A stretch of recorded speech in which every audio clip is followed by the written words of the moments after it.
예, 오늘 그 토론회 사회를 맡게 된 새정치민주연합 정성호 의원입니다.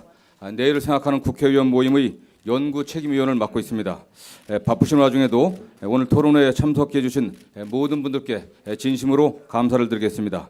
오늘 토론회가 단순히 여야 국회의원이 함께 발표하고 토론했다는 것을 넘어서 우리 정치의 공동 목표를 찾는 뜻깊은 자리가 되었으면 합니다. 그럼 지금부터 토론회를 시작하도록 하겠습니다. 양당의 그 대표님들 그 축사를 먼저 듣는 시간을 갖도록 하겠습니다. 그럼 먼저 저 어려운 여건 하에서도 또 여야 또 합의 정치를 이끌어가고 계시고 있고 또 국회 정상화에 노력하고 계시는 새누리당 김무성 대표님의 축사가 있겠습니다. 네.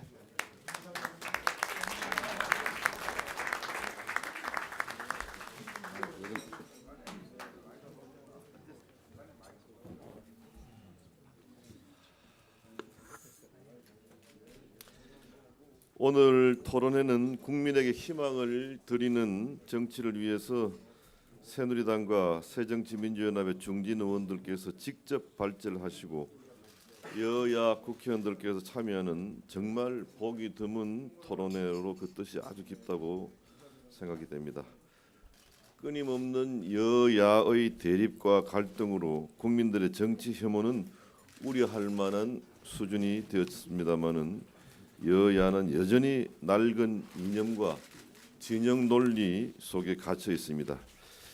극단으로 치닫는 정치, 적대적 정치로는 국민들께 희망을 드릴 수가 없습니다. 국민들께 희망을 드리기 위해서는 먼저 대결의 정치를 끝내고 타협의 정치를 열어야 합니다. 우선 정치권부터 이념적 타협을 이루면서 향후 최소한의 50년을 바라보는 공통의 지향점을 찾아야 하겠습니다. 오늘 존경하는 김한길 의원님께서 산업화와 민주화를 넘어서 인간화 시대로 나아갈 것을 주장하시고 또 존경하는 유승민 의원께서 중부담 중복지 사회로 나아갈 것을 주장하시는 걸로 알고 있습니다. 상통하는 면이 아주 많다고 생각이 됩니다. 의원님들을 비롯해서 모든 참가자의 활발한 토론을 통해서 여야 공통의 미래상과 미래 국가 전략을 그려볼 수 있기를 바랍니다. 향후 2, 3년간은 우리나라가 선진 사회로 나아가기 위한 골든 타임입니다. 이 시기에 정치가 조타수의 역할을 해야 하고 조타는 여야가 한 손을 이룰 때만 가능하다고 생각합니다. 오늘 이 토론회가 정치권이 공동의 목표를 찾고 이를 통해서 국민에게 희망을 드리는 정치를 복원하는 첫걸음이 되기를 큰 마음으로 기대합니다. 토론회 성공적 개최를 기원하고 바쁘신 가운데 참석의 자리를 빛내주신 국회의원 모두에게 감사드리고 새해 행운이 가득하시기를 바랍니다. 감사합니다. 예, 김무성 대표님 감사합니다. 참으로 어려운 여건 하에서도 또 야당의 혁신과 또 재건을 위해 쓰고 계시는 문희상 새정치민주연합 비상대책위원장님의 축사가 있겠습니다. 안녕하세요. 반갑습니다. 장대한 분이 먼저 하시고 비대한 사람이 나중에 나왔습니다. 예. 여기 우리 김광두 교수 그리고 우리 신광영 교수 모신 것만 해도 신영광인데 이렇게 또 이 두 분 오늘 이걸 주선하신 두 분으로 말하면 대한민국을 들었다 놨다 드러났다 하는 그런 분들입니다. 잘 아시는 대로 우리 김한길 대표께서는 두 분 대통령을 탄생하는 데 결정적인 역할을 해주시는 당대의 최고 철학을 겸한 전략가임을 우리 다 잘 알고 우리 유승민 의원은 제가 같은 국방위원을 했었는데 요즘 사드 한 거 보면 나하고 생각이 많이 다르지만 이분은 진정성이 느껴지고 나도 그냥 맞다 이분 말이 맞네 이런 생각을 할 때가 간혹 있을 정도로 아주 합리적인 기반을 갖고 있는 이런 분입니다. 이 두 분이 주관하는 오늘의 이 모임은 여야의 상생 정치의 표본 같은 것이고 우리가 나아가야 될 방향을 제시하는 데서도 아주 딱 맞는 그런 두 분이 주체를 하셨다 이런 생각을 들면서 우리 마음을 모아서 이 두 분께 뜨거운 박수를 우선 한번 쳐드리고 시작합니다. 이 세상에서 가장 빠르게 산업화가 된 국가 하나 들려면 대한민국입니다. 가장 빠른 시간 안에 민주화된 된 나라 고르라 그러면 그것도 우리나라입니다. 그런데 그 압축된 성장 속에서 우리가 많이 놓친 부분이 있다는 것도 분명하고 확실합니다. 최근에 미생이라는 드라마가 뜨고 국제 시장이라는 영화가 히트하는 이유 중에 가장 중요한 부분은 바로 그걸 거라고 생각합니다. 바로 그 산업화와 민주화를 아우르는 성장과 복지를 아우르는 이런 테마를 가지고 오늘 하는 이 토론회는 진실로 참으로 뜻깊다 생각합니다. 앞으로 우리 모두가 뜻을 모아서 선진화되는 과정 속에서 이것이 농축된 응집된 그런 힘으로 현실화하는 이런 계기가 마련되기를 간곡히 바라면서 두서없는 축사에 가름합니다. 감사합니다. 예, 문희상 비대위원장 감사합니다. 다음 이석현 국회 부의장님 축사하시겠습니다.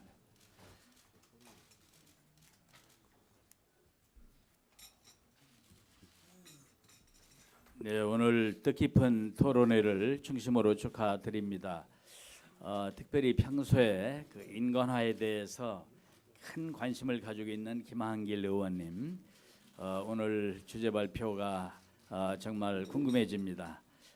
우리가 지금 산업화를 위해서 또 민주화를 위해서 많은 노력을 기울여 왔습니다만은 궁극적인 것은 우리 사람답게 잘 살 수 있는 인간으로서의 존엄을 인정받는 그런 세상을 만드는 일일 것입니다. 그래서 이 인권화된 세상을 위해서 어떻게 해야 되는가를 제가 경청하겠습니다. 또 우리 유승민 의원님 저도 지난번에 국방위원회를 같이 하면서 우리 국방위원장을 잘 하셨습니다마는 평소에 보면은 그 야당보다 더 야당스러울 만큼 이 시각이 균형 감각이 있으면서 비판적인 그런 분입니다. 그래서 우리 경제에 대해서 특히 성장 일변도의 경제가 아니라 복지가 함께하는 그런 중복지의 시대를 만들기 위해서 성장과 복지가 아우러서 함께 발전하는 그러한 경제 철학을 들어볼 수 있는 좋은 기회인 것 같습니다. 많은 그런 중요한 우리 여야 인사들이 다 여기에 참여하고 또 회원으로 있고 이런 가운데에서 오늘 이루어지는 토론의 결과가 국회에서의 입법과 정책 방향 수립에 대단히 큰 도움이 되리라고 기대합니다. 다시 한번 축하드립니다. 네, 이석현 부의장님 감사합니다. 그럼 한 분만 더 축사를 듣도록 하겠습니다. 새정치민주연합 전 원내대표 겸 비대위원장을 역임하신 박영선 대표님 짧게 축사 한번 해주시죠. 네.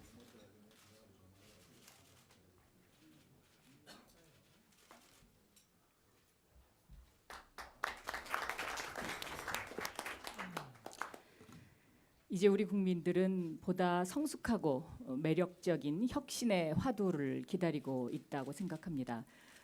매력적이고 성숙한 혁신의 화두는 곧 진보와 보수의 장점, 여야의 장점을 딴 그러한 정책을 누가 과연 만들 수 있느냐에 모아질 수 있는 것이 아닌가 생각합니다. 그래서 우리가 따뜻한 사회를 만들어가는 것이 정치를 하는 이유이고 또 종착역이 아닐까 그렇게 생각하고 있습니다. 오늘 김한길, 유승민 그리고 유승민, 김한길 두 분이 마련하는 토론회가 그러한 대안을 제시할 수 있는 좋은 기회가 됐으면 하는 그런 강한 바람을 가지고 있습니다. 그래서 오늘 여야 의원님들도 이렇게 많이 모이시지 않았나 생각됩니다. 축하드립니다. 감사합니다.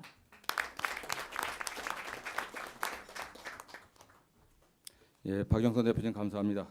오늘 토론회는 형식이나 또 여기 모이신 의원님들 많이 모였다는 그 자체보다는 정말 내용이 중요합니다. 합리적 진보와 성찰적 보수가 공통으로 지향하는 대한민국의 미래상을 함께 논의하고 토론하는 그런 귀중한 자리 같습니다. 뒤에 의원님들이 좀 앉지 못하는 의원님들이 조금 계신데요. 또 앞에 좀 언론인들 조금만 자리 양보해 주셔갖고 토론회 우리 김승남 의원님 가지 마시고요. 그래서 의원들 좀 토론에 참석할 수 있게 자리를 좀 만들어 주시면 감사하겠습니다. 오늘 토론회는 잘 아시는 것처럼 김한길 의원님과 유승민 의원님이 토론하시고 김광두 교수님과 주제 발표를 하시고 김광두 교수님과 신광윤 교수님께서 토론하고 또 의원님들의 고견을 듣는 그런 시간을 갖도록 하겠습니다. 두 발제자와 또 두 분의 토론자 교수님 따로 소개하지 않도록 하겠습니다. 그럼 바로 이어서 본격적인 토론회를 시작하도록 하겠습니다. 오늘 토론회는 김한길, 유승민 두 의원께서 주제 발표를 해주시고 김광두, 신광용 두 교수님이 지정 토론, 이어서 참석하신 여러 의원님들의 자유 토론이 이어질 예정입니다. 또 많은 끝까지 좀 참석하셔갖고 여러 의원님들의 고견을 꼭 발표해 주시길 좀 당부드리겠습니다. 그리고 토론에 이어서는 바로 오찬이 이 자리 오찬이 준비되어 있기 때문에 가지 마시고 또 오찬 때까지 함께해 주시길 부탁드리겠습니다. 그럼 본격적인 토론회를 시작하도록 하겠습니다. 토론회의 첫 번째 순서인 새정치민주연합 김한길 의원님의 산업화와 민주화를 넘어 인간화 시대로에 대한 주제 발표가 있겠습니다. 큰 박수로 맞이해 주시기 바랍니다.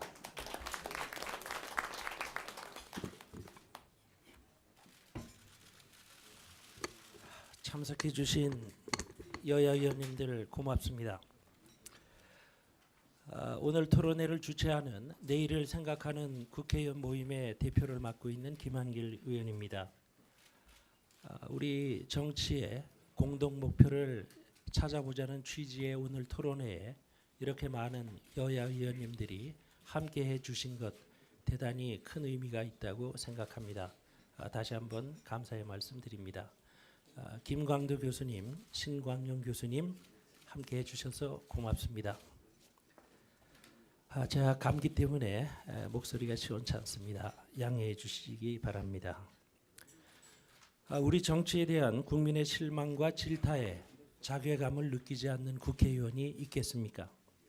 정치가 나라 발전을 이끌기는커녕 변화의 걸림돌쯤으로 치부되고 여야 간의 뿌리 깊은 불신이 정쟁을 양산하고 있는 현실에 대해서 더 말씀드리지 않겠습니다. 오늘의 토론회가 우리 정치의 새로운 가능성을 찾는 마중물이 될 수 있으면 좋겠습니다. 사실 오늘 토론회가 마련된 것은 필연이기도 하고 우연이기도 합니다. 지난 10월에 외통위의 해외 국정감사를 갔는데 미주반 국회의원들 가운데 담배를 피는 국회의원이 여야 각 한 명씩 김한길과 유승민 의원님 딱 두 사람이었습니다. 그래서 10여일 동안의 국정감사 기간 동안에 둘이서만 이야기하는 기회가 많았습니다.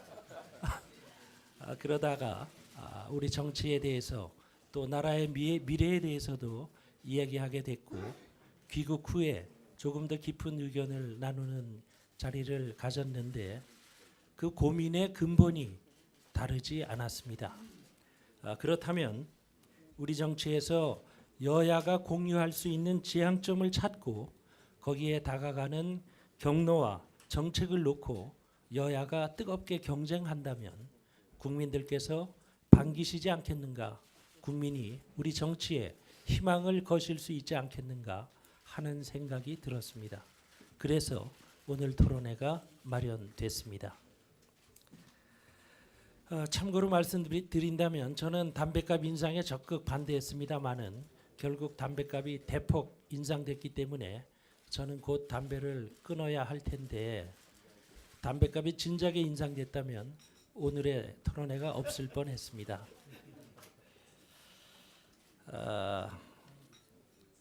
발제문을 줄여서 앞으로 17분쯤 말씀드리겠습니다. 최근 몇 달간의 제 문제의식은 세월호는 과연 우리에게 무엇이었는가 하는 것이었습니다. 세월호는 우리에게 국가란 무엇인가, 정치란 무엇인가라는 근본적인 물음을 던졌다고들 다들 말했습니다. 그런데 과연 우리는 그 질문에 제대로 답하고 있는가를 자성해보지 않을 수 없습니다.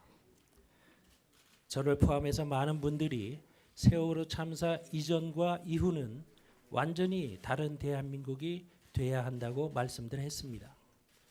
박근혜 대통령께서도 국민 앞에 눈물을 흘리면서 국가 개조까지 말씀하셨습니다. 물질과 효율과 탐욕보다 사람이 더 중요한 나라가 돼야 한다고 온 국민이 그야말로 간절하게 요구했다고 생각합니다. 그랬는데 세월호의 교훈이 안전 문제로 축소돼 버리는 것 같아서 안타깝습니다. 국민의 안전은 물론 중요합니다만 세월호가 우리에게 던지는 물음은 보다 더 근본적이고 절박한 것입니다. 과연 이 나라에서 존엄한 인간으로 행복하게 살아가는 것이 가능한지를 세월호는 여전히 우리에게 묻고 있습니다. 예컨대 1912년에 타이타닉호의 침몰은 미국 사회의 근본을 흔드는 큰 변화를 몰고 왔습니다. 타이타닉호가 첫 항해에서 침몰했을 때 1,700여 명이 죽고 700명쯤이 살아났는데 생존자는 주로 1등실에 탔던 부자들이었습니다. 미국 국민은 분노했고 타이타닉호 이전과는 다른 미국을 요구했습니다. 그 결과 부자들의 특권과 사회적 책임에 대한 논의가 불붙었고 결국 미국 헌법이 바뀌었습니다. 누진 소득세의 근거를 담은 수정 헌법 16조를 통과시키는 역사적인 성과를 낳았던 것입니다. 최근에 화제를 모으고 있는 토마 피게티의 책 21세기 자본에서도 20세기 초에 소득 불평등을 완화시킨 요인으로 누진 소득세의 도입을 꼽고 있는 것을 보면 타이타닉호의 침몰에서 비롯된 변화가 얼마나 큰 것이었는지를 우리가 알 수 있습니다. 타이타닉호가 야기한 미국 국민의 분노보다 세월호 이후에 우리 국민이 보인 공분이 결코 덜했다고 생각하지 않습니다. 20년 전에 삼풍백화점이 무너졌을 때는 달랐습니다. 황당하기로 친다면 땅 위의 백화점이, 그것도 강남의 최고급 백화점이 일순에 무너진 것이 훨씬 더 어처구니 없는 일이었습니다. 사상자도 세월호 때보다 산풍 때가 훨씬 많았습니다. 하지만 그때까지만 해도 국가주의나 물질 만능주의가 우리 사회를 압도하고 있었기 때문에 겨우 안전만 말하고 말았습니다. 세월호는 달랐습니다. 삼풍 백화점 때와는 많이 달랐습니다.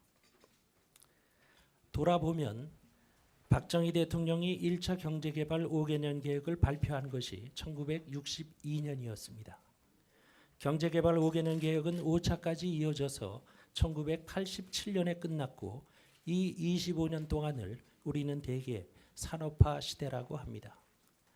1987년 5년 단임 대통령 직선제 개헌 이후에 5분의 임기를 마친 대통령이 계셨고 이 25년을 민주화 시대라고 할 수 있습니다. 산업화와 민주화의 50년을 매듭짓는 마지막 해인 2012년 그 마지막 달에 지난 대통령 선거가 있었습니다. 산업화와 민주화 시대를 마감하고 무언가 새로운 이름이 붙여질 새 시대를 이끌 대통령을 뽑는 아주 중요한 선거였습니다. 산업화 시대가 생존을 위한 물질을 추구하고 민주화 시대가 민주적 제도들을 갖춰가는 시대였다면 이제는 그 물질과 제도가 사람을 위해 쓰이는 시대가 와야 된다고 많은 국민들이 기대하고 있었을 것입니다. 여당 출신의 박형준 전 의원은 최근에 펴낸 책 한국 사회 무엇을 어떻게 바꿀 것인가에서 이렇게 지적하고 있습니다. 이전에는 국가 발전으로 주어지는 개인의 발전이나 행복을 중시했지만 21세기에는 이런 관점을 전도할 필요가 있다. 개인의 발전이나 행복을 우선 고려하는 국가 발전이라는 관점으로 말이다. 궁극적으로 발전 목표가 시민 한 사람 한 사람의 삶의 질과 행복에 있다는 관점을 유지하느냐 유지하지 않느냐는 결과에서 큰 차이가 있다. 산업화와 민주화를 넘어서는 인간화 시대는 국민 개개인의 행복한 삶을 우선적으로 추구함으로써 결과적으로 국가 발전을 도모해야 한다는 것이 시대적 요청인 것입니다.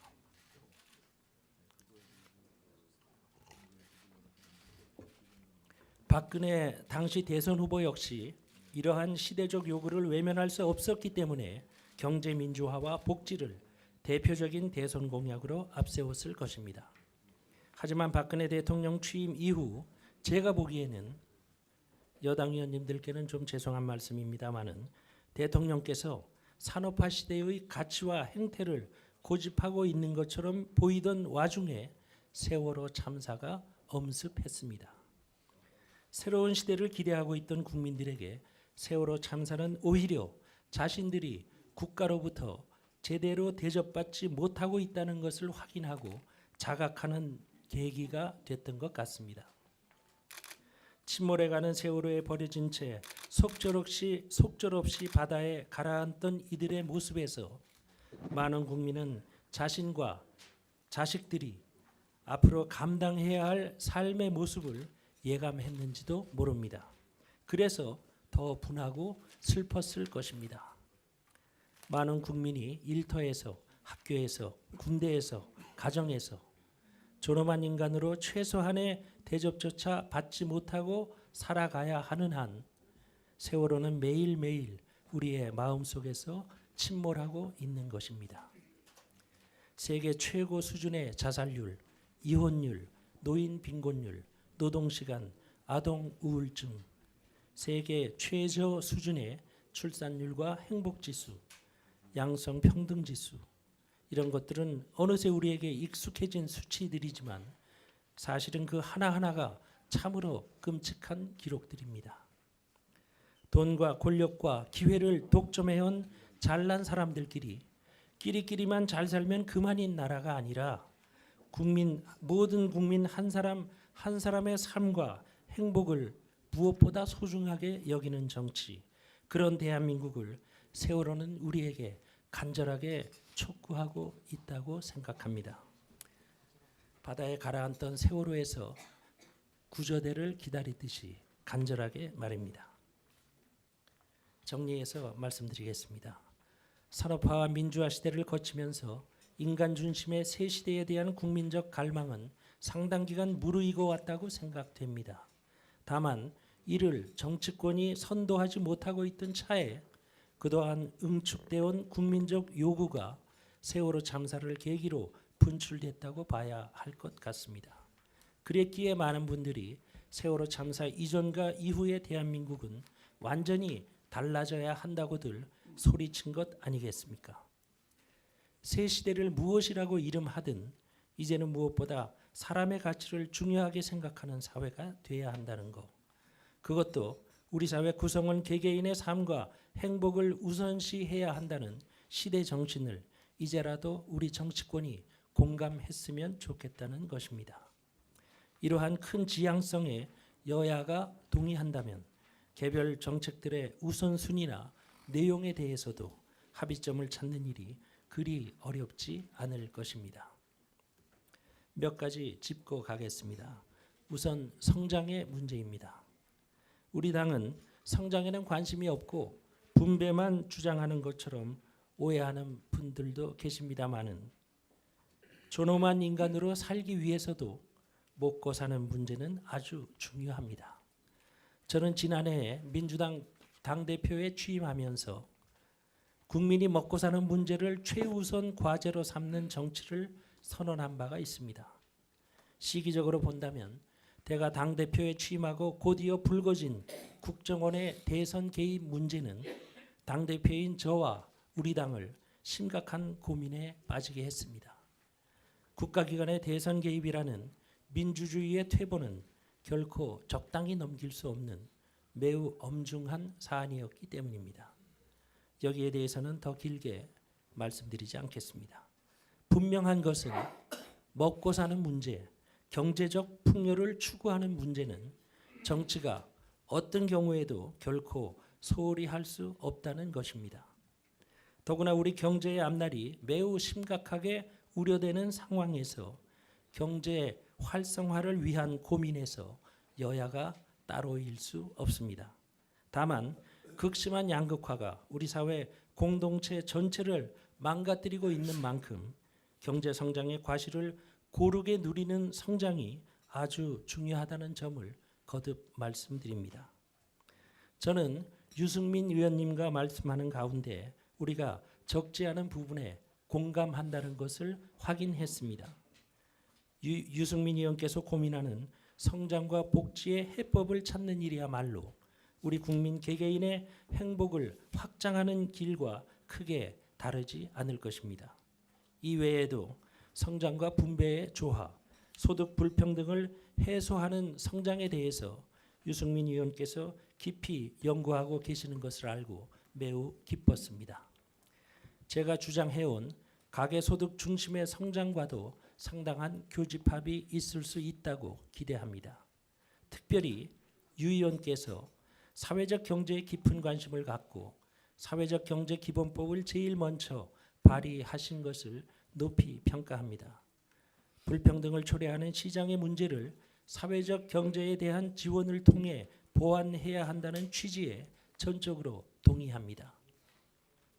통일에 대한 관심도 빼놓을 수 없습니다. 분단으로 치르고 있는 유무형의 엄청난 비용이 한반도를 짓누르고 있습니다. 하지만 결과로서의 통일이 무조건 대박이라는 한탕주의식 통일과는 매우 위험합니다. 통일이 대박이기 위해서는 그 과정을 제대로 채우는 일이 먼저입니다. 과정으로서의 통일에 대한 세심한 토론이 정치권에 요구되는 시점입니다. 또 우리 두 사람은 저출산 경향이 향후에 야기할 인구 구조적인 문제, 즉 노동력과 시장 수요의 부족 등에 대해서도 함께 걱정했습니다. 비정규직 대책을 포함하는 노동시장의 안정성과 유연성의 조화 문제는 장기적인 관점에서의 고려가 반드시 필요할 것입니다. 이런 점들에 대해서는 이어서 유승민 의원님께서 더 자세히 말씀해 주실 것으로 압니다. 한 가지 더 말씀드리겠습니다. 저는 세월호 이후에 새로운 대한민국을 말하면서 세 가지 독점 구조, 즉 자본과 권력과 기회의 독점을 타파해야 한다고 주장해 왔습니다. 우리 사회 경제적 양극화를 해소하기 위해서는 소득 불평등뿐만 아니라 기회의 불평등을 바로잡는 일도 아주 시급합니다. 부자 부모를 만난 아이들만 비싼 사교육으로 인류대학에 가서 출세할 수 있는 사회, 특정 지역 출신은 자격이 있어도 중용되지 못하는 나라는 잘못된 나라입니다. 능력과 성실을 갖춘 이들에게 충분한 기회가 주어져야 건강한 나라입니다. 야망의 시대는 가고 세습의 시대가 됐다고들 말합니다. 기본을 갖추지 못한 재벌가 후손 앞에 온 국민이 무릎 꿇는 듯한 굴욕을 느끼며 분노하는 까닭을 우리는 깊이 헤아려 봐야 할 것입니다. 우리 사회가 봉건적 세습 사회나 신분 사회로 회귀한다면 우리는 결코 미래를 꿈꿀 수 없을 것입니다. 말씀 마치겠습니다. 이제 산업화와 민주화 시대를 넘어 인간화 시대에 부응하는 새로운 정치 철학과 도선이 제시돼야 할 때입니다. 헌법 전문이 명하고 있는 국민 생활의 균등한 향상을 우리 정치가 부단히 추구함으로써 모든 국민이 인간으로서의 존엄과 가치를 누리며 행복을 추구할 수 있도록 여와 야가 함께 복무해야 합니다.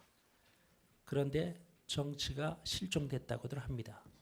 저는 여당 원내대표를 지날 당시에 정치의 중심은 청와대가 아니라 국회라고 천명한 바가 있습니다.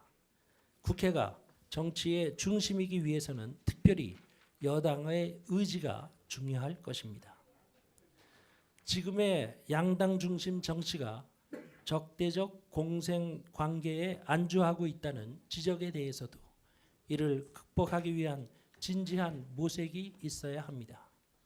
각 당이 시대 정신을 구현하기 위한 상생적 경쟁 관계를 이룰 때 우리 정치가 비로소 국민의 희망일 수 있을 것입니다.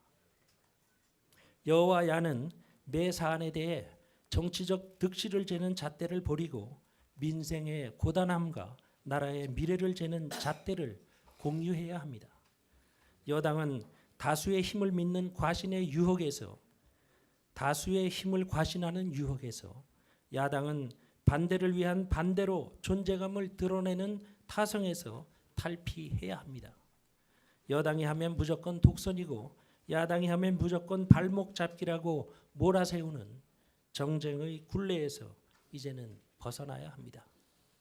이제는 우리 정치가 익숙했던 많은 것들과 결별해야 합니다. 낡은 이념과 진영 논리를 넘어서서 오로지 국민의 행복한 삶을 위해서 여야가 치열하게 경쟁하는 모습이야말로 국민이 그토록 보고 싶어하는 상생의 정치일 것입니다. 오늘의 토론이 여기에 조금이라도 기여했으면 좋겠습니다. 경청해 주셔서 감사합니다. 네, 김한결 의원님 수고하셨습니다. 우리 국가사회가 산업화 민주화를 넘어 인간화 시대로 나아가야 된다. 또 그를 위해서는 우리 정치가 어떠한 역할과 또 과제를 수행해야 되는지 많은 고민을 저희들에게 던져준 것 같습니다. 오늘 그 토론회에는 의원님들이 한 70분 이상 다 참여하셨고 또 지금도 한 50여 분 의원님들이 앉아있기 때문에 다 일일이 소개를 못했습니다. 이 점 의원님들 널리 해량해 주길 부탁드리겠습니다. 그러나 한 분은 꼭 좀 소개를 해드려야 될 것 같습니다. 좀 늦게 오셨는데요. 새정치민주연합 우윤근 원내대표님 참석하셨습니다. 큰 박수로 환영해 주십시오. 다음은 성장과 복지가 함께 가는 국가 전략을 찾아서라는 주제로 새누리당 유승민 의원님의 주제 발표가 있겠습니다. 큰 박수로 맞아주길 부탁드리겠습니다. 예, 새누리당 유승민 의원입니다. 오늘 여야 의원님들 바쁘신데 많이 와주셔서 정말 감사드립니다. 김한길 대표님하고 대화를 한 거는 건물 안에서 한 적이 거의 없습니다. 예, 주로 건물 바깥에서 거리에서 또 새벽에도 밤에도 대화를 할 소중한 시간이 있어서 예, 오늘 토론회가 마련이 됐습니다. 사실 저보다 훨씬 더 적합한 새누리당 의원님들 많이 계시는데 제가 오늘 발제를 맡게 돼서 영광입니다. 김한길 대표님 말씀 중에 과분한 말씀도 많았습니다만 저는 오늘 주로 성장과 복지에 대해서 우리 여야가 최대한 큰 방향에서 합의를 해나가자라는 그런 주제에 대해서 말씀을 드리겠습니다. 인쇄소와 또 실무진의 아주 가벼운 착오로 제초안이 이 책자에 들어가고 최종안이 이렇게 바깥에 나와 있는 좀 불상사가 발생했습니다만 이 따로 배부해드린 이 종이를 보시면 되겠습니다. 저는 뭐 일일이 읽지는 않고 20분 안에 제가 하고 싶은 핵심만 말씀을 드리겠습니다. 우선 김한길 의원님 말씀하신 모든 국민이 인간의 존엄과 가치를 누리며 행복을 추구할 수 있도록 여와 야가 함께 복무하자는 말씀에 전적으로 공감을 합니다. 3년 전에 제가 당대표에 출마했을 때도 저는 우리 새누리당의 경우에 고통받는 국민들한테 모든 정책의 지향점을 두고 용감한 계획을 하자 이렇게 주장을 했었습니다. 저는 지금도 우리 새누리당이 그 길로 가야 된다고 생각을 합니다. 오늘 발제에 포함이 안 돼 있더라도 모든 이슈에 대해서 우리가 고통받는 국민들한테 정책의 지향을 준다면 여와 야가 합의할 부분이 저는 굉장히 많다고 생각을 합니다. 어두운 이야기부터 먼저 하겠습니다. 그림 1을 한번 봐주시기 바랍니다. 그림 1은 KDI 젊은 박사들이 만들어낸 보고서에 있는 2010년부터 2100년까지 우리 경제의 잠재 성장률 추이입니다. 이 세 가지 쭉 내려오는 미끄러지는 추락하는 선이 세 개가 있는데 그 중간선이 베이스라인 전망이라고 이 정도로 가지 않겠느냐라는 게 이 경제학자들의 생각입니다. 이 선을 보시면 2010년대에는 한 3.6% 정도 성장을 하다가 2050년에 가면 1%대, 2060년이 지나면 1% 이하로 성장이 떨어집니다. 이 전망조차도 지금 작년에 합계 출산율이 1.19명인데 2040년 이후에는 합계 출산율이 1.42명으로 증가할 거라는 어떻게 보면 좀 비현실적이고 낙관적인 전제를 갖고 하는 겁니다. 여성이나 고령층의 경제활동 참가율이나 총요소 생산성 증가율이 선진국 수준으로 높아질 거다. 이렇게 이 중간선이 전망을 하고 있습니다. 더 비관적인 전망은 그 밑에 선입니다. 그 밑에 선은 제일 아래 선입니다. 그림 이래 성장률이 2010년대에는 3.5%에서 2030년대 가면 앞으로 한 15년 후입니다. 그러면 1.6% 정도로 급락하고 2040년부터는 1.0% 이하로 가고 2060년 이후부터는 우리 경제가 마이너스 성장을 한다는 이런 비관적인 시나리오입니다. 이 비관적인 시나리오는 합계 출산율이 2020년부터 60년 사이에 1.01명에 머물지만 여전히 여성이나 고령층의 경제활동 참가율이나 총요소 생산성 증가율은 선진국 수준으로 높아질 거라고 전제하면서도 이렇게 비관적으로 전망을 합니다. 이 비관적인 전망과 베이스라인 전망, 중간선과 아래선 사이 어디쯤 현실이 있을 걸로 생각이 됩니다만은 이런 전망이 그대로 현실로 나타나면 그거는 한마디로 국가적 재앙이라고 생각을 합니다. 이 전망대로 가면 우리는 경제적인 선진국이 결코 될 수가 없고 온갖 고난을 극복하고 이룬 20세기의 경제적 성취를 21세기에 다 갉아먹게 됩니다. 분배 차원에서도 좋을 게 하나도 없습니다. 저성장기가 모든 국민들을 똑같이 힘들게 하지 않습니다. 고성장기에 누적되어 온 분배 불만이 불안이 저성장기에는 더 심한 양극화로 나타나는 것을 우리가 97년, 98년 이후에 몸소 경험한 바가 있습니다. 나라마다 공동체가 감내할 수 없는 수준의 불평등은 다를 수가 있겠습니다만 양극화가 심해지면 모든 나라, 모든 공동체가 심각한 위기에 처한다는 것은 보편적인 진실입니다. IMF 위기 이후에 17년이 지났습니다만 송파, 세모녀, 비극 등 고통 속에서 살아가는 국민들의 삶과 죽음에서 보듯이 우리 사회 경제 사회 양극화는 공동체의 붕괴를 걱정해야 할 심각한 수준으로 치닫고 있다고 많은 국민들께서 그렇게 체감하고 계십니다. 공동체 붕괴를 걱정하는 정부라면 복지와 분배를 외면할 수 없습니다. 과거 우리가 여와 야가 성장이냐 분배냐, 성장이냐 복지냐를 두고 해묵은 논쟁을 많이 했습니다만은 지금부터 앞으로의 비관적인 상황은 그런 논쟁을 계속할 한가한 상황이 아니라고 생각을 합니다. 우리 미래를 걱정한다면 지금부터 성장과 분배 둘 다 잘할 수밖에 없습니다. 오늘은 통일에 대해서 이야기하는 자리가 아닙니다만은 통일은 완전히 새로운 변수입니다. 통일이 되면 그게 우리의 성장과 복지에 어떤 영향을 줄지는 예측하기 힘듭니다만은 장기적으로는 대박일 수 있지만 단기적으로 중기적으로는 독일 경험에서도 보듯이 통일은 통일된 나라, 통일된 공동체의 성장과 복지에 엄청나게 큰 부담으로 작용할 가능성이 큽니다. 남한과 북한의 양극화를 해소하는 비용이 통일 비용이고 이 통일 비용은 결국 남한이 그 대부분을 부담해야 하는데 앞에서 말씀드린 그런 성장, 복지의 부담을 지고 어디서 그 돈을 마련할 거냐 심각한 문제가 아닐 수 없습니다. 제대로 된 정부, 제대로 된 국가라면 앞에 비관적 전망보다 훨씬 더 나은 미래가 도래할 수 있도록 또 양극화가 우리 공동체의 붕괴를 초래하지 않도록 또 통일이 통일된 조국의 성장과 복지에 주는 부담을 최소화하도록 장기적 시야에서 미리 대비해야 할 것입니다. 이 일을 해낸 나라는 선진국이 됐고 못 해낸 나라는 실패했습니다. 성장, 복지, 통일 이 3대 난제 내지는 국가적인 아젠다에 대한 해법이 저는 국가 전략이라고 생각합니다. 우리가 이런 국가 전략을 갖고 있느냐?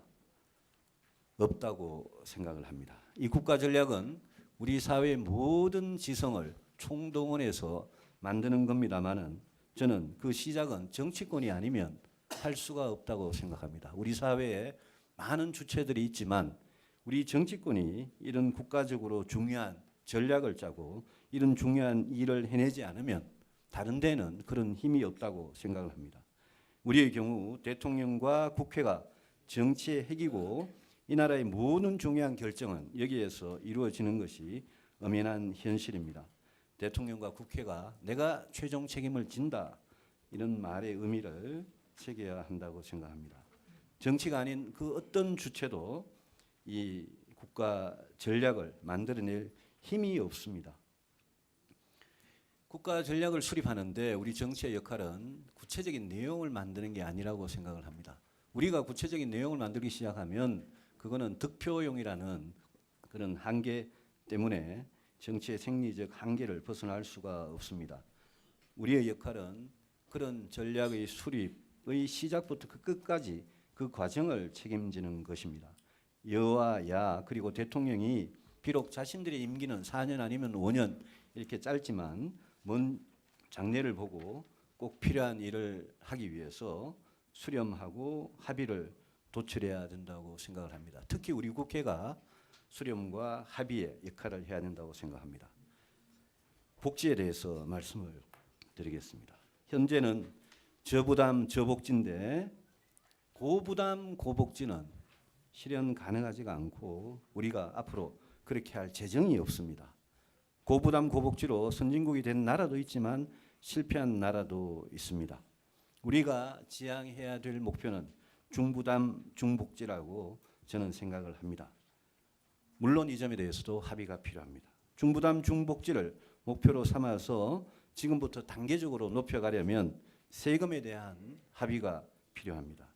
정세 없는 복지는 허구라는 것은 이미 잘 알고 있는 사실입니다. 무슨 세금을 얼마나 더 거둘지 진지하게 고민을 해야 합니다.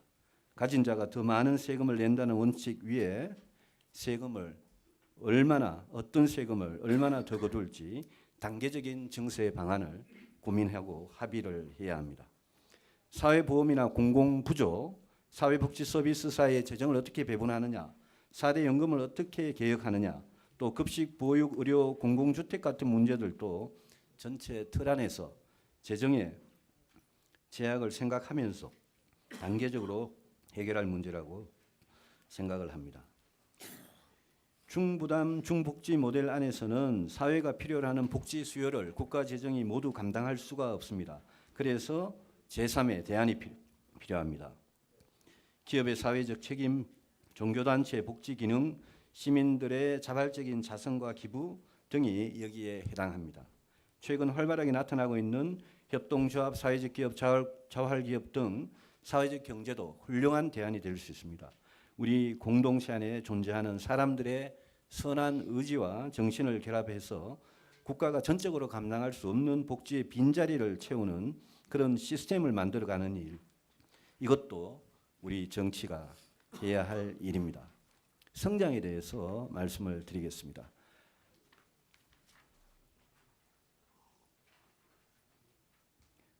복지는 재정의 문제고 정의로운 배분의 문제입니다. 돈이 있고 공정하게 배분하는 방법을 안다면 좋은 복지 제도를 설계할 수 있습니다. 그러나 성장의 해법은 복지보다 훨씬 더 어렵습니다. 최고의 복지는 일자리라는 말은 일자리를 만들 수만 있다면 매우 타당한 말이지만 우리 경제를 성장시키고 일자리를 만드는 쉬운 해법은 없습니다. 모든 정부가 정권 초에는 단기적인 경제 성적표를 잘 받으려는 유혹에 빠져서 인위적인 단기 부양책을 쓰는 경우가 많았습니다. 여야와 가릴 것 없이 그랬습니다. 그런데 앞에 그 비관적인 전망을 한 경제학자들은 이렇게 말하고 있습니다. 잠재 성장률이 계속 추락함에도 불구하고 과거의 높은 성장률을 기준으로 거시경제 정책을 쓰면 그런 부양 정책이 반복되면서 재정 건전성을 훼손할 위험이 존재한다. 재정이나 통화 등 거시 정책을 통해서 성장률을 제고하기 힘들고 성장 잠재력 확충을 위해서는 지속적인 구조개혁을 하는 수밖에 없다. 이렇게 이야기하고 있습니다. 저는 이 말이 늘 맞다고 생각을 하는 사람입니다. 단기 부양책을 자꾸 쓰면 추락하고 있는 잠재 성장률은 높이지 못하고 결국은 국고만 거덜낼 뿐이라는 경고입니다. 결국 우리는 GDP는 노동과 자본과 총요소 생산성의 합이라는 경제학의 기본 원리에 충실해야 한다고 생각합니다. 앞으로 노동을 늘리고 자본을 늘리고 총요소 생산성을 늘리는 이런 일관된 전략과 정책에 대해서 합의를 해야 합니다. 쉽진 않겠지만 출산율을 높이고 여성이나 고령층의 경제활동 참가율을 높이는 이런 정책들을 추진해야 합니다. 그리고 비정규직 같은 노동시장의 이중구조 문제는 차별의 시정뿐만 아니라 질 높은 노동의 안정적인 공급이라는 차원에서 합의를 해야 합니다. 최근에 중규직 이야기가 있습니다마는 비정규직 문제는 우리 젊은이들 모든 세대들의 꿈하고 관련된 문제입니다. 얼마 전에 그 슈스케 6 슈퍼스타 K6에서 우승한 그 권진원인가요? 그런 곽진원인가요? 네. 젊은이가 있었는데 제가 그 젊은이 꿈이 뭐냐 이러니까 상금 5억을 탔는데 여전히 공무원 시험을 준비하겠다는 게 그 젊은이의 꿈이라고 이야기를 했습니다. 자기 가족의 안정적인 생활을 위해서 자기는 음악을 정말 좋아하지만 공무원을 하고 싶다. 우리가 공무원, 고시, 또 공기업, 또 교대 이런 데 최고의 인재들이 똘똘한 인재들이 모이는 이런 시스템을 그대로 놓고 비정규직 문제 같은 것도 그대로 놓고 성장 동력이다, 창조 경제다 이런 걸 이야기하는 것은 저는 굉장히 무리라고 생각을 합니다. 국내 노동력이 절대적으로 부족하기 때문에 저는 이민제도의 개혁도 고려할 시점이 됐다고 생각을 합니다. 조금만 더 말씀드리고 마치겠습니다. 제가 또 하나 강조하고 싶은 것은 인기 없는 과학기술의 발전입니다. 중국의 도전 앞에서 우리는 과학기술의 이류 모방 전략을 접고 인류 전략으로 과감하게 나아가면서 선택과 집중을 해야 합니다. 과학기술의 발전과 인재 양성에 국가의 명운을 걸고 여와 야가 일관된 전략과 정책을 추진할 수 있도록 합의가 필요합니다. 물론 아까 말씀드린 대로 공무원 시험이나 교대 인재가 몰리는 이 현실을 그대로 두고 과학기술을 발전시킬 수는 없습니다. 민간이 감당할 수 없는 신기술 R&D 투자는 국가가 주도하되 그 전제로 현재 국가 R&D 시스템은 일대 수술이 불가피하다고 생각을 합니다. 인재 양성은 김한길 대표님께서 말씀하신 교육계의 균등과 또 이공계 우대를 지향한 교육제도 개혁에서 시작해야 합니다. 정부와 공공부문의 혁신, 방대한 조직에 엄청난 돈을 쓰면서 이 돈이 성장과 복지에 어떤 도움을 주는지도 의문시되는 정부와 공공부문의 혁신도 같이 해야 하면 좋겠습니다. 이제 마치겠습니다. 우리 여와 야가 고통받는 국민에게 두 당 모두 노선과 정책의 지향을 두고 미래에 닥칠 재앙을 막기 위한 국가 전략의 수립을 위해서 함께 노력하면 제가 말한 합의 수렴은 부분적이나마 시작할 수 있다고 생각합니다. 보수는 복지를, 진보는 성장을 새로운 눈으로 보고 고민하면 좋겠습니다. 그래서 보수와 진보 모두 성장과 복지를 동시에 추구하면 좋겠습니다. 이렇게만 되어도 우리 정치의 큰 진전이라고 생각을 합니다. 오늘 발제에는 포함을 시키지 않았지만 우리 생존을 좌우하게 될 통일 외교 안보 분야도 수렴과 합의가 필요하다고 생각합니다. 그동안 통일 외교 안보에서 초당적이지 못했던 이유가 주로 북한 문제 때문이었고 최근에는 미국, 중국, 일본 사이에서 어떻게 생존해 나갈 것이냐를 둘러싸고 갈등이 있습니다. 통일 외교 안보 분야에서도 우리 정치가 어떤 국가 전략을 지향하면서 수렴과 합의를 해나갈지 진지한 대화를 했으면 좋겠습니다. 우리가 그동안 좀 진영의 논리에 빠져서 오만한 편견을 진리인 양 착각하지 않았나 반성을 합니다. 새롭고 올바른 국가 전략을 세우려면 정치적인 힘이 필요합니다.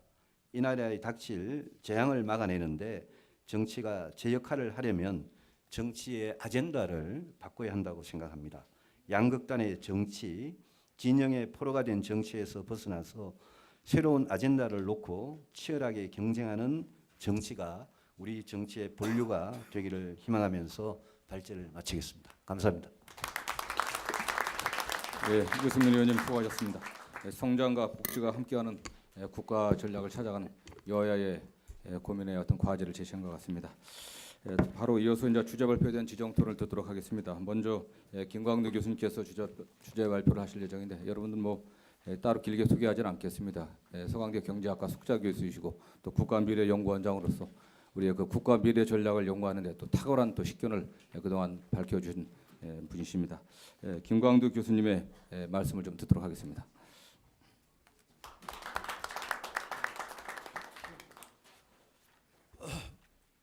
우선 이 어려운 모임을 주선하신 김한길, 유승민 두 의원님께 감사드립니다.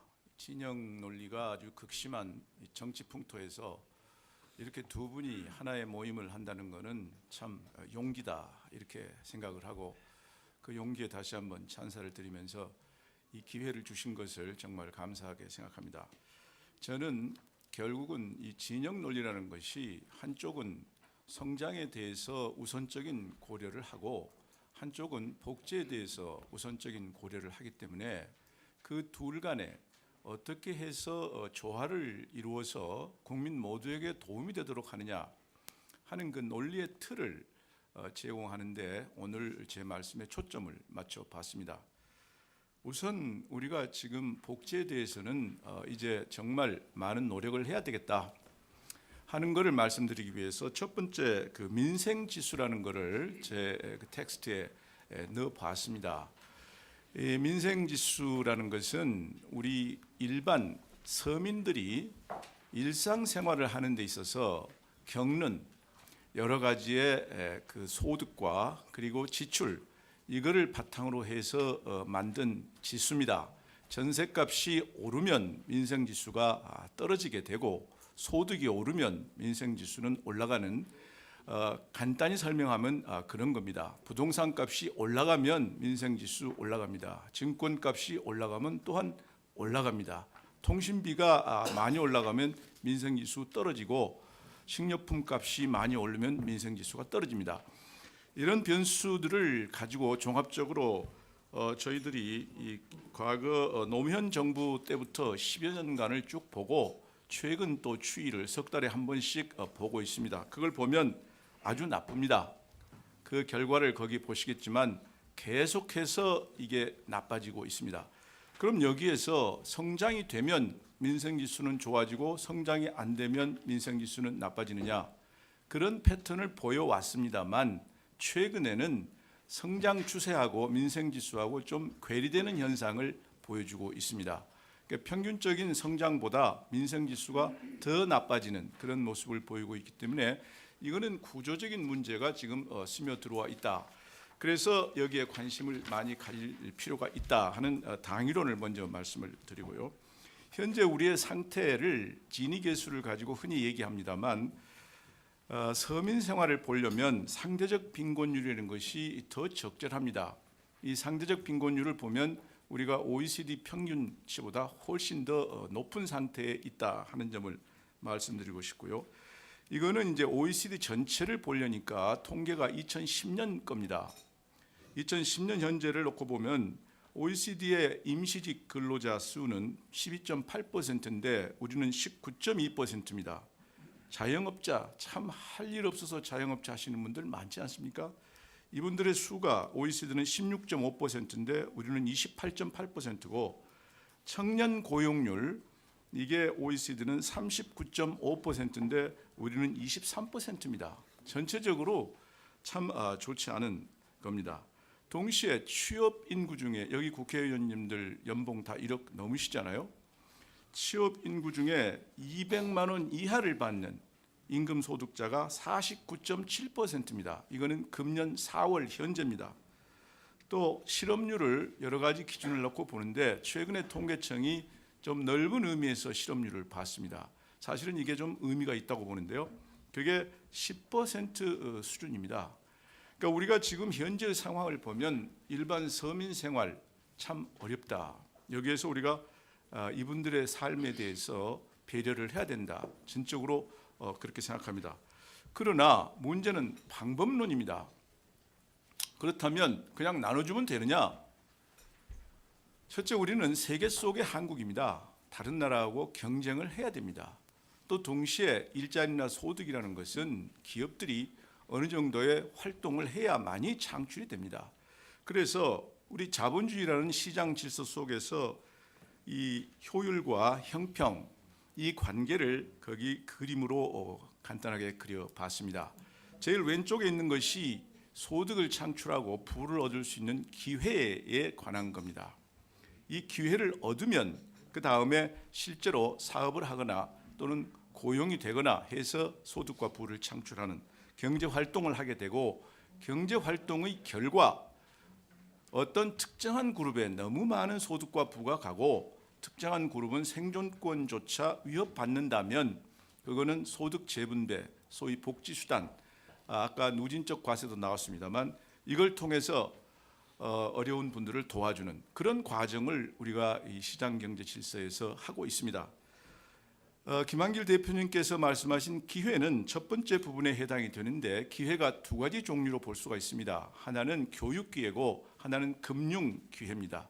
사업을 하고 싶어도 돈을 빌릴 수가 없으면 아무리 좋은 아이디어를 가져도 사업을 할 수가 없기 때문에 교육과 금융이 보다 많은 균등한 기회에 중요하고, 이제 실제로 경쟁 세계에 들어가게 됩니다. 우리가 경쟁을 하지 않을 수가 없습니다. 세계 전체가 경쟁을 하고 있고, 자본주의라는 것이 효율성 면에서 우월하다는 것은 역사가 증명하는 것이기 때문에 경쟁을 하는 시장에서 서로 부딪히게 됩니다.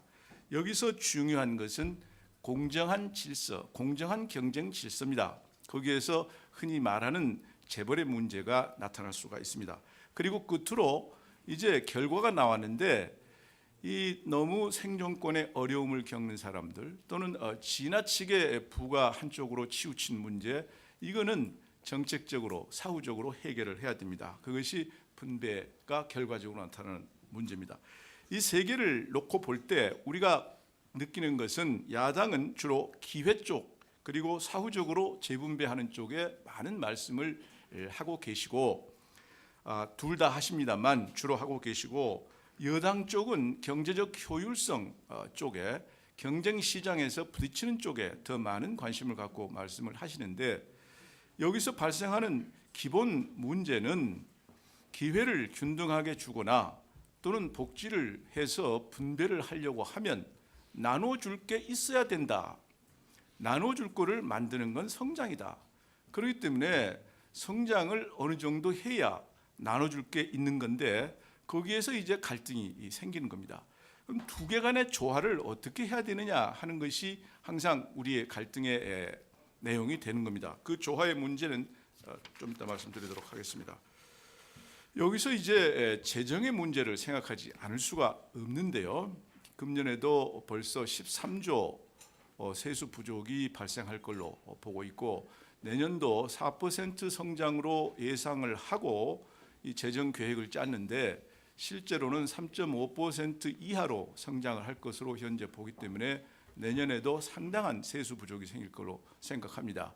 이미 국가의 부채가 상당한 수준이죠. 그래서 재정이 어느 정도 유지가 돼야만이 복지가 가능하지, 재정이 제대로 유지가 안 되는 가운데 복지라는 것이 지속 가능하냐? 지속 가능하지 못합니다. 그것은 남미의 경우도 경험을 했고, 근래에는 그리스 등 저쪽 유럽의 일부 국가들이 이미 경험을 하고 있습니다. 그래서 우리는 성장, 재정 그리고 복지 간에 서로 조화를 이루도록 하는 어떤 접근 방법에 대해서 고민을 해야 된다. 저는 그 접근 방법의 핵심 키워드는 서로 성장을 얘기하든 복지를 얘기하든 지속 가능성이라고 봅니다.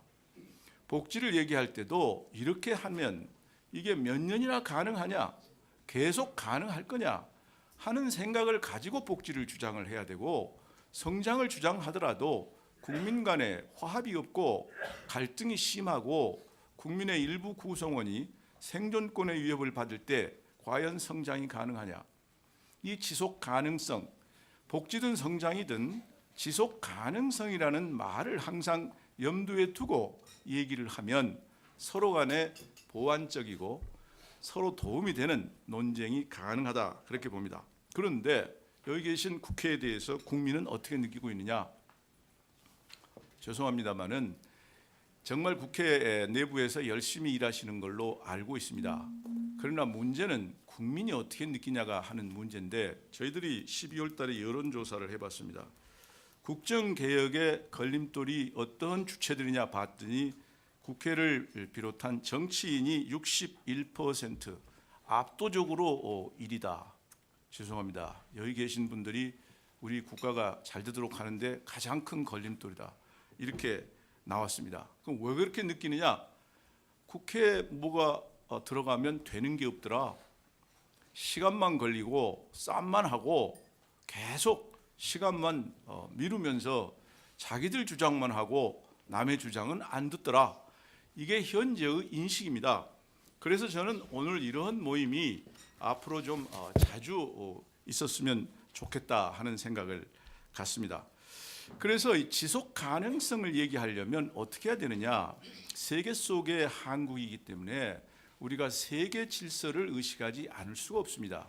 세계 모든 나라들이 좀 더 잘 되도록 하는 데 있어서의 고민은 경제, 사회, 정치 질서의 유연성입니다. 이 유연성이 없는 나라가 잘 될 수가 없습니다. 그런데 현재 우리 상태는 어떤가? 경직성이 점점 더 심화되고 있습니다. 경직성이 심화되고 있는 이유는 타협을 잘 안 하기 때문에 그렇습니다. 그럼 왜 타협을 잘 안 하느냐? 무엇을 기준으로 타협할 건가 하는 그 기준이 설정이 아직 덜 돼 있기 때문에 그런 거 아닌가? 그래서 저는 이러한 여야 국회의원님들 모임에서 우리가 무엇을 기준으로 삼고 앞으로 논쟁을 벌여야 될 건가 하는 그 기준에 대해서 고민을 할 필요가 있다 그렇게 생각하고요. 제가 보기에는 전 세계적으로 전부 국가 간의 경쟁이 심하기 때문에 이제 국가 경쟁력이라는 개념이 그것이 지속 가능한 복지와 성장의 기본이 되기 때문에 그 국가 경쟁력이라는 그러한 관점에서 하나의 논쟁의 기준을 제시하면 어떨까 그렇게 생각을 하고 있고요. 국가 경쟁력의 핵심은 아까 말씀드렸듯이 유연성입니다. 이 유연성을 확보하는데 우리가 어떠한 일을 할 수 있느냐, 이거를 진영 논리의 어떠한 기준과 그리고 논쟁의 범위로 생각하고 얘기를 하면 무언가 건설적인 그런 결론이 나올 수 있지 않을까 그렇게 생각을 합니다. 여기에 쓰진 않았습니다만 그런 관점에서 저는 우리 의원님들께서 교육 문제에 대해서는 이견이 많지 않을 수 있다고 봅니다. 교육은 모든 우리 국민들이 고민하고 있는 사항이고 이것은 소위 기회균등의 차원에서도 대단히 중요합니다. 왜 사교육을 꼭 받아야 좋은 교육을 받고 좋은 대학을 가야 됩니까? 공교육이 정상화된다면은 많은 사람들이 돈을 크게 들이지 않아도 좋은 교육 받는 거 아닙니까? 이 공교육을 정상적인 수준으로 올려놓는 작업은 여와 야 간에 갈등의 소지가 별로 없다. 저는 그렇게 생각합니다. 동시에 이것을 하게 되면은 교육 산업이 발전하기 때문에 국민 모두에게 좋은 내수 부양의 효과도 여기에서 나타날 수가 있습니다. 그래서 교육 산업을 중심으로 해서 교육에 대해서 고민하는 것부터 시작하면 큰 견해 차이 없이 어떤 건설적인 결론이 나올 수 있지 않을까 저는 그렇게 생각합니다. 그래서 저는 오늘 이렇게 두 분이 열심히 노력하시 좋은 모임을 만드셔서 정말 아주 참 두 분께 훌륭하다 하는 찬사를 드리고 싶고요. 이런 모임이 앞으로 정기적으로 계속 됐으면 좋겠다 하는 희망을 갖고 있습니다. 또 두 분께서 학자들도 필요하다 그러면 저나 여기 신광영 교수님이나 여러 학자들도 같이 그 모임에 조인을 해서 저희들이 아는 지식을 가지고 논의에 참여하는 그런 형태가 됐으면 좋겠습니다. 감사합니다. 예, 김광 교수님 수고하셨습니다. 지속 가능한 성장과 복지를 위한 국회의 역할을 고민한다는 말씀하셨고요. 국가 경쟁력 관점에서 정치의 유연성을 확보해야 된다는 강조를 하셨습니다. 오늘 그 토론에 많이 참석하셨는데 의원들이 이석들을 많이 하셨는데요. 끝나면 바로 이어서 이제 오찬이 바로 이 자리에서 기속될 예정이니까 모처럼 만에 여야 의원님들이 많이 계신데 오찬을 함께 하면서 또 토론을 이어가기를 했으면 좋겠다는 생각을 들고요. 꼭 좀 끝까지 계셔주길 좀 당부드리겠습니다. 다음은 신광영 교수님의 토론을 듣도록 하겠습니다. 우리 신광영 교수님은 잘 아시는 것처럼 중앙대 이제 사회학과 교수님을 역임하고 계시고 또 한국 사회 불평등 해소의 문제, 지속 가능한 복지 문제에 많은 좋은 논문과 또 식결을 발표해 주신 분이십니다. 신광영 교수님 말씀 듣도록 하겠습니다. 네, 반갑습니다. 중앙대 사회학과 신광영입니다. 오늘 저는 담배를 피지 않습니다. 근데 담배를 피시는 두 분이 담배로 인연을 맺으셔가지고 좋은 자리를 마련해 주셔서 담배를 같이 하지는 못하지만은 이런 자리를 통해서 공유할 수 있는 또 다른 부분이 있다고 생각합니다. 하나는 이제 두 분 말씀이 다 제 생각에는 지금까지 한국 정치가 보여준 뺄셈의 정치, 서로 탓하고 서로 비난하고 그러다 보니까 국민들로부터 비난받는. 그래서 김광도 교수님께서 말씀하셨지만은 이건 뭐 OECD 통계에도 다 외국에도 나오는 통계 수치인데요. 한국에서 가장 비난받는 공조직으로서 계속해서 비난받는 것이 국회입니다. 그래서 국회에 대한 어떤 불신 이런 것들이 굉장히 심하다는 거죠. 그런 점에서 국회가 제 역할을 해서 정말로 국민들이 가지고 있는 불안, 어려움 이런 것들을 해결해 줄 수 있는 실질적인 정치적인 역할, 이것이 보다 중요한 앞으로의 과제이고, 그러기 위해서는 뺄셈의 정치가 아니라 덧셈의 정치가 필요하다.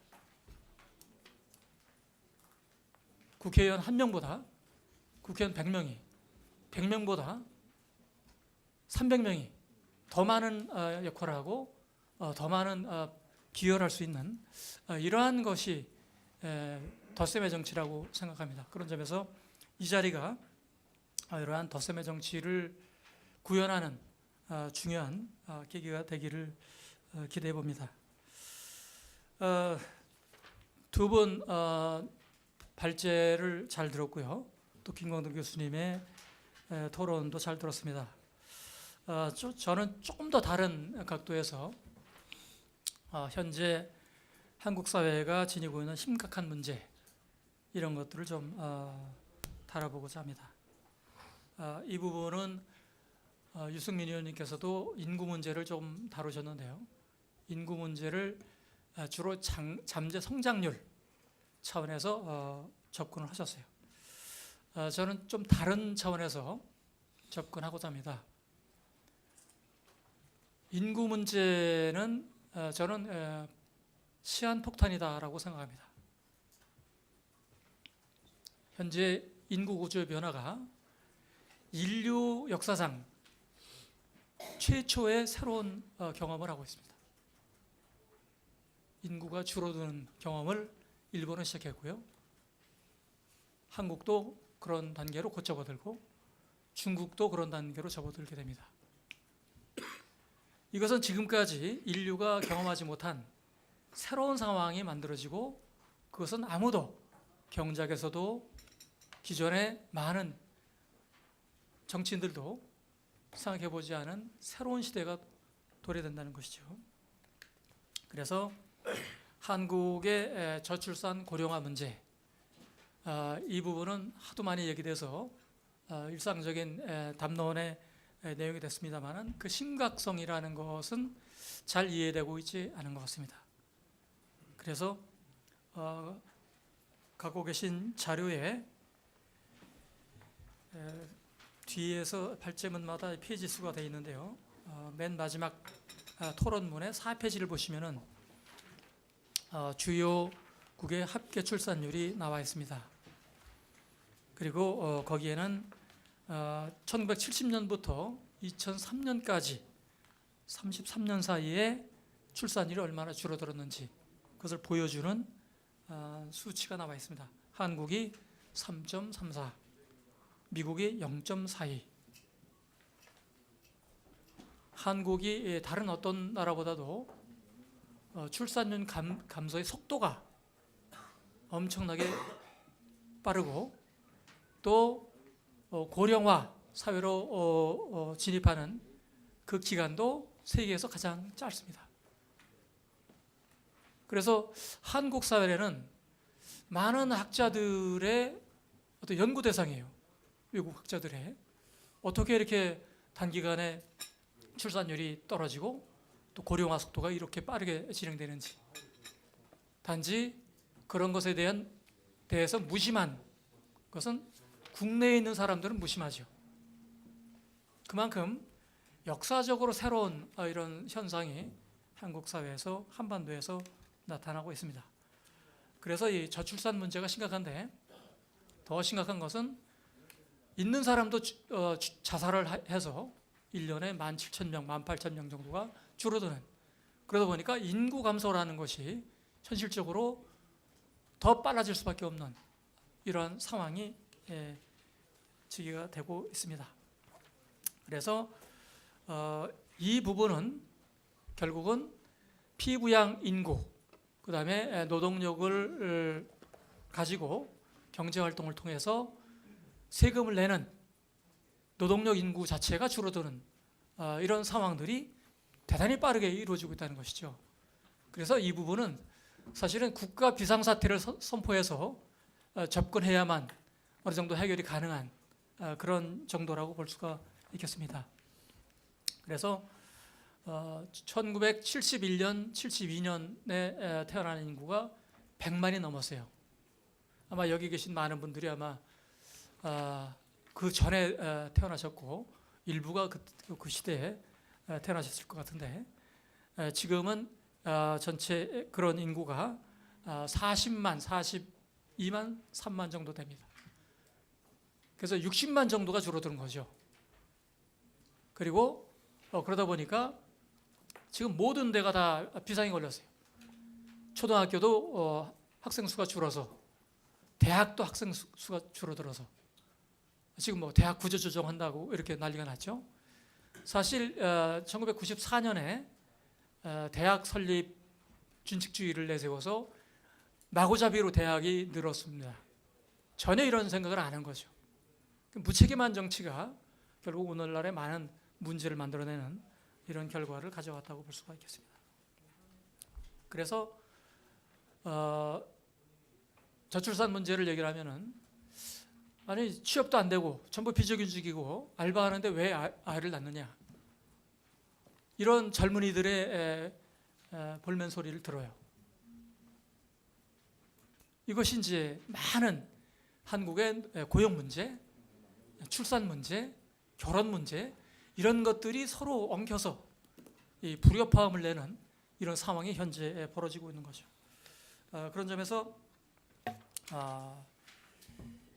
새로운 접근이 필요하고, 출산율, 고령화율, 속도 이런 것을 제대로 해결하지 못하면은 사실은 모든 건 다 20, 30년 내에 어두운 나락으로 떠질 수밖에 없다, 이런 생각을 할 수 있을 것 같습니다.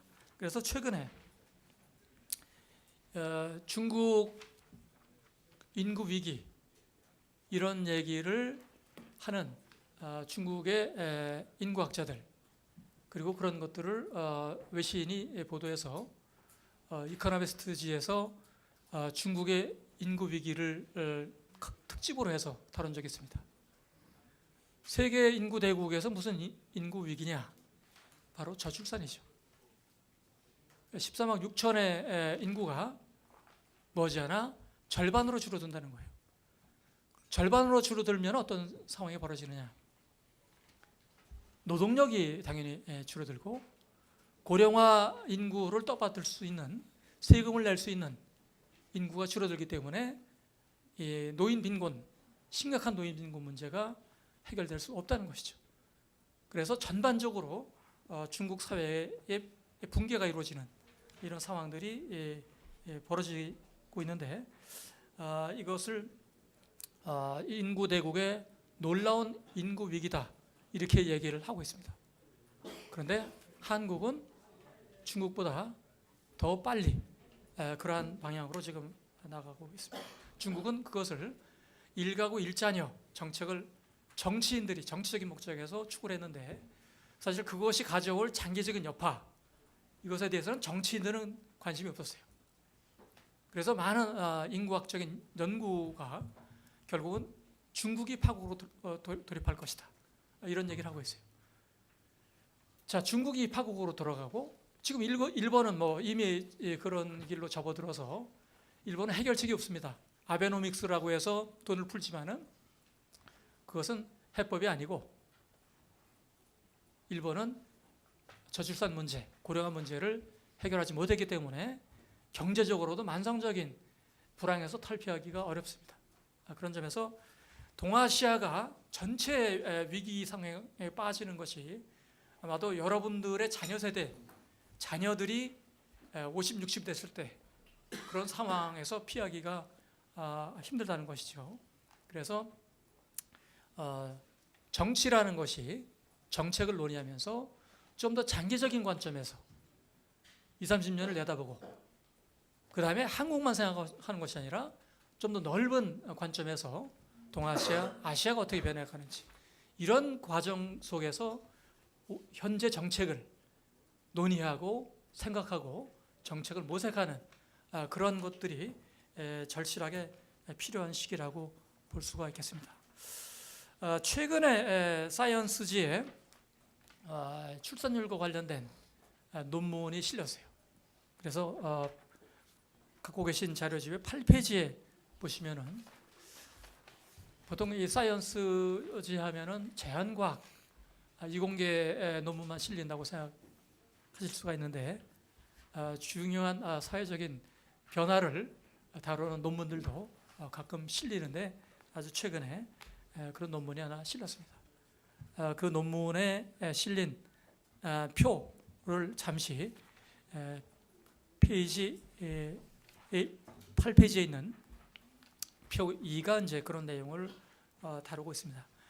거기에는 이제 출산율 자체의 문제가 아니라 재정 지출 비율, 납세자와 피부양자의 비율하고 그 다음에 피부양 65세 이상의 인구하고 경제활동 인구의 비 이런 것을 고려해서 종합적으로 논의하는 좀 더 체계적인 논의입니다. 여기서 보시면은 한국이 수치가 다 낮아요. TFR 합계 출산율이고 SFR 재정 지지 비율, SR 부양 비율 이런 것들이 다 낮죠. 다 낮다는 얘기는 문제가 심각하다는 얘기입니다. 그래서 다른 어떤 나라보다도 지금 저출산 고령화 문제가 심각한 상황으로 한국 사회를 지금 몰고 가고 있는 상황이라는 인식 자체가 모든 정책의 토대가 되어야 할 것 같습니다. 그리고 페이지 9페이지에 거기 노인 1인당 경제활동 인구 추이를 보여주고 있습니다. 그래서 한국이 그 떨어지는 속도가 가장 빠르고요. 그것에 따르면은 1950년대는 한 19명 정도가 일을 해서 65세 이상의 노인 1명을 부양하는 사회인데 2050년대면은 1.4명이 부양해서 1명을 부양하는 노인 65세 이상의 인구 1이라고 했을 때 경제활동 인구가 1.4라는 거죠. 이건 지속 가능하지 않은 시스템이에요. 지금은 7명이 일을 해서 1명을 부양하는 이런 상황이죠. 자, 이것은 잘 보이지 않아요. 출산율이라는 것, 고령화 속도라는 것 간헐적으로 느껴지지만은 그것이 미칠 충격 이런 것은 20, 30년 후에 나타나고 있기 때문에 많은 국회의원들의 관심이 밖에 있을 수도 있어요. 그런데 정말로 여러분들의 자녀 세대, 손자 세대를 생각하시면은 이 문제는 정말로 중요한 문제입니다. 그러기 위해서 일단 출산율을 높여야 되겠죠. 출산율의 문제가 서구에서는 1930년대 이 이슈가 제기가 됐어요. 출산율 문제를 어떻게 해결할 것인가. 그래서 프랑스도 그렇고 스웨덴도 그렇고 출산 문제가 경제 성장에도 핵심이고 또 사회가 유지되는 데도 핵심이기 때문에 이 문제를 해결하기 위해서 출산율을 높이기 위한 정책, 이것이 다각도로 모색이 된 거죠. 출산율이 낮기 때문에 일단 노동력으로 유입되는 인구가 적어서 여성들이 경제활동 참여를 하는 것이 가능해져야 되는, 그래서 여성 경제활동 참여를 높이는 정책, 동시에 여성들의 출산율을 높이는 정책. 보통 출산과 경제활동 참여는 역의관계를 많이 보여주죠. 이 두 가지 문제를 해결할 수 있는 것은 복지입니다. 가족복지, 아동, 보육, 출산, 그리고 여성들의 경제활동에서 차별당하지 않는 양성평등의 문제, 이런 것들이 다 저출산, 고령화 문제를 해결하는 정책적인 이념이자 내용이 되어야 합니다. 그래서 상당히 복합적인 접근이 필요하죠. 이러한 차원에서 복지는 그것이 어려운 사람을 도와주는 자선의 차원이 아니라 사실은 사회가 유지가 되는데 필요한 필수적인, 경제가 유지되는 데 필요한 필수적인 정책일 수밖에 없습니다. 그래서 이러한 종합적으로 사회를 유지시켜 줄 수 있는, 경제를 유지시켜 줄 수 있는 복지 정책을 포함한 일련의 정책이라는 것은 사회 성장 정책이다. 경제 성장 플러스 사회 전체가 성장할 수 있는 이런 사회 성장이라는 것이 새로운 21세기의 가치가 되어야만, 정책 목표가 되어야만 사실 많은 저출산 고령화로 인한 심각한 위기를 극복할 수 있는, 그래서 경제도 유지가 되고 사회도 유지가 될 수 있는 이런 것이 가능한 이런 정책 방향이라고 생각이 들고요. 그런 차원에서 마지막으로 페이지 12페이지에 표 3에 있는 OECD 최근 2014년에 보고된 2011년 한국 정부의 지출을 보여주는 내용입니다. 한국 정부의 지출 부분은 전체 GDP에서 한 30% 정도가 되죠. 보통 유럽의 국가들이 한 50, 60, 70%까지 가는데 한국에서 국가가 소비하는 전체 GDP 상의 몫은 대단히 작아요. 이런 30% GDP 중에서 어디에 쓰여지느냐가 정부 지출에 나와 있습니다. 경제 성장의 6.1%, 다른 어떤 나라보다도 경제 성장에 많은 돈을 쓴다는 얘기죠. 이것은 이제 발전 국가의 유산이 지금도 계속되고 있습니다. 사회보장, 많이 사회보장 제도를 도입했는데 거기에 들어가는 비중은 3.9%. 그래서 유럽 여러 나라들이 7분의 1 정도, 6분의 1 정도밖에 안 됩니다. 그래서 실질적으로 여러 가지 다른 정책 선택에 우선성을 부여하는 정책 우선성에 있어서 여러 가지 가능성이 있다는 것이죠. 이것은 다른 한편으로는 그런 점에서 현재 한국 사회가 안고 있는 여러 가지 징후적인 부정적인 문제들, 이런 것들을 해결하고 장기적으로 지속 가능한 경제 성장, 사회 성장이 가능한 이런 것을 모색해 나가는 정치가 바로 상생의 정치의 내용이 될 수 있다고 생각합니다. 그래서 덧셈의 정치, 무언가 전체 국민과 국민의 미래에 긍정적인 희망을 주는 정치, 이런 정치가 이러한 모임을 통해서 열릴 수 있기를 기대하면서 제 말씀을 마치겠습니다. 감사합니다. 네, 신광 교수님 수고하셨습니다. 다음은 뭐 시간이 많이 진행됐지만 또 플로어에 계신 여야 의원님들 몇 분의 또 질문이나 또 토론 좀 듣는 시간을 갖도록 하겠습니다. 존경하는 이종훈 의원님 말씀하시겠습니다. 예, 경기도 성남 분당 갑의 이종훈 의원입니다. 제가 감기에 심하게 걸려서 목소리가 좀 듣기 거북하실 텐데 좀 이해해 주시기 바라고요. 두 의원님께서 성장 복지 정치권이 모두 여야가 같이 생각하는 그런 게 됐으면 좋겠다. 그리고 두 교수님께서도 그렇게 말씀하셨는데 옳으신 말씀인데 제 초선인 제가 이렇게 듣기에 어떤 생각이 드냐면 옳으신 말씀인데 또 새로운 말도 아니에요.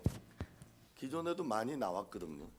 문제는 여야가 앞으로 정치권이 장기 전략이나 미래 비전이나 이 분야에서 어떤 공감대를 도출하고 합의를 도출해서 국민한테 제시를 할 수 있느냐 없느냐가 국민은 관심이지.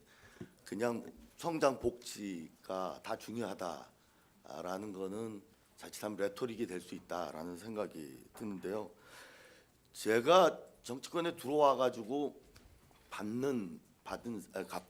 갖게 된 생각은 그럼 어떻게 하면 합의를 도출할 수 있겠느냐 해서 저희 당은 성장에 대해서 갖고 있는 생각은 그대로 옳다고 생각하고 우리도 복지를 생각해라고 하는 접근, 또 뭐 새정치민주연합에서는 복지에 대해서 자기가 갖고 있는 생각은 옳고 우리도 성장에 대해서 말할 수 있어, 이런 식으로 접근하면 우리도 관심 있어 하는 거면 저는 선거를 앞두고 중도표를 끌어모으기 위한 코스프레는 될 수 있을망정 절대 합의 도출 못하다고 생각합니다.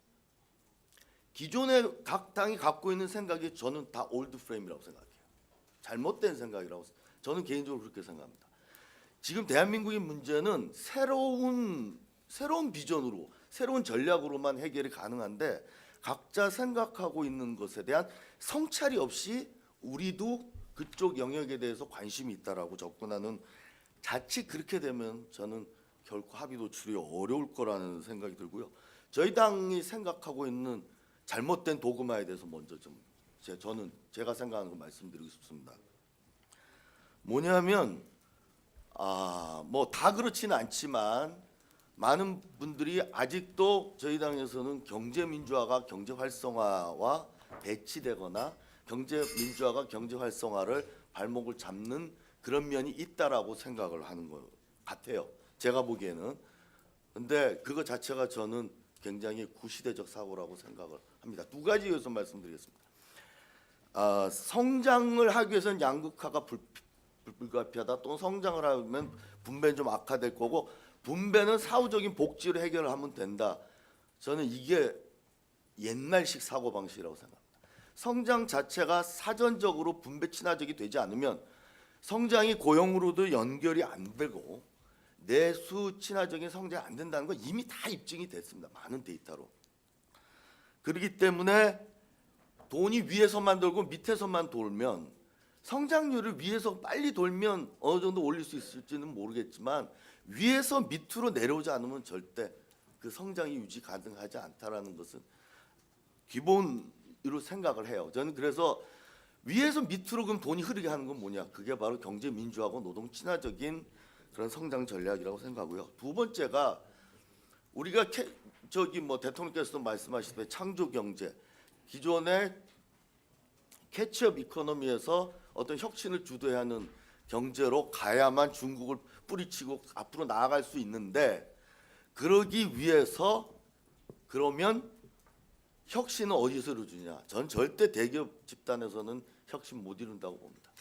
전기 자동차를 지금 GM이나 포드가 하는 게 아니고 미래를 지금 리드하는 게 구글하고 페이스북, 이게 어떤 기업에서 출발했는지를 명확히 본다면 기존의 벤처하고 중소기업의 그 생태계를 망쳐버린 것이 경제민주화를 못했기 때문에 그것이 반드시 해야 된다는 생각이 들고요.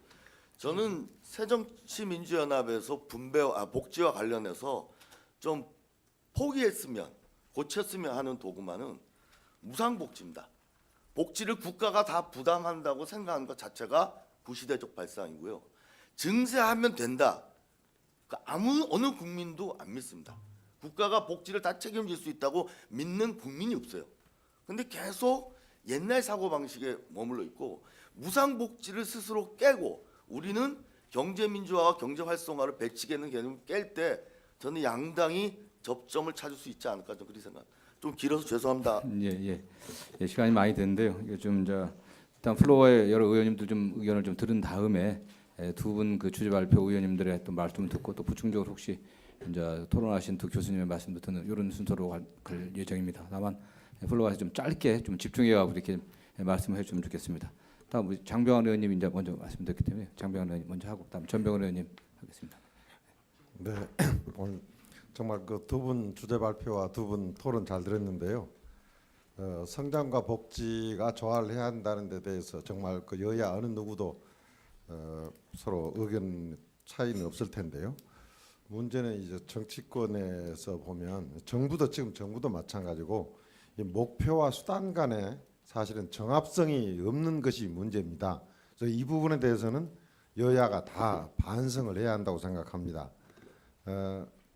지난 참여정부에서 비전 2030을 만들었는데요. 그 당시에 우리 조세 부담률이 21.3%였습니다. 그런데 그때의 이 비전 2030의 결론은 뭐였냐면 21.3% 조세 부담률로도 2006년 수준의 복지도 계속 오지 못한다. 유지할 수 없다가 이 비전 2030의 결론입니다. 그런데 그 뒤로 지금 조세 부담률은 2%포인트 정도 낮아졌고 새로운 복지는 많이 했습니다. 그러면 조세 부담률이 2%포인트 정도 낮아졌다는 것은 연간 30조 원 정도가 지금 세수가 덜 들어온다는 이야기고 또 새로운 복지는 여야가 경쟁적으로 도입을 했습니다.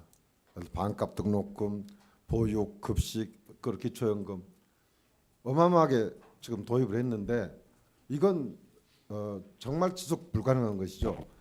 금년에 지금 이 누리과정 문제 매년 생길 겁니다. 그보다도 더 큰 문제들이 계속 이대로 가면 터질 수밖에 지금 없는 상황인데 여야가 다 사실은 선거 과정을 통해서 이 문제에 대해서 목표는 그럴듯하게 다 제시를 하고 이런 거 공약을 했는데 거기에 대해서 수단은 사실은 다 제시를 제대로 안 했단 말입니다. 지난번 대선에서도 우리 민주당도 21.3% 수준까지 올리겠다는 말만 했지 그거 가지고도 부족했다는 말은 사실 안 했고 사실 그 당시 새누리당, 한나라당은 아예 수단의 제시를 사실 안 했었습니다. 그래서 이 문제부터 사실 우리 여야가 반성하고 나가야 한다. 목표하고 수단 간에 전혀 지금 정합성이 없는 문제다. 자, 이 문제와 관련돼 가지고 제가 하나 제안하고 싶은 것은 정말 지금처럼 선거가 매해 있어서는 안 되겠다. 선거를 하게 되면은 그분은 되게 어물쩍하고 넘기고 목표는 제시하고 수단은 결국 못하고 강구를 못하고 넘어가지 않느냐. 특히 내년 한 해가 그래도 선거가 없는 해기 때문에 여러 가지 개혁을 하기에 좋다는 그 이야기를 우리가 많이 하는데 선거의 좀 횟수를 좀 줄이는 문제를 진짜 여야가 고민을 해야 하고 방금 이종훈 의원도 이야기했습니다마는 각 당이 정말 각 당에서 지금까지 취해온 여러 가지 정책과 이런 것에 대해서 좀 반성을 좀 해야 한다고 저는 생각을 합니다.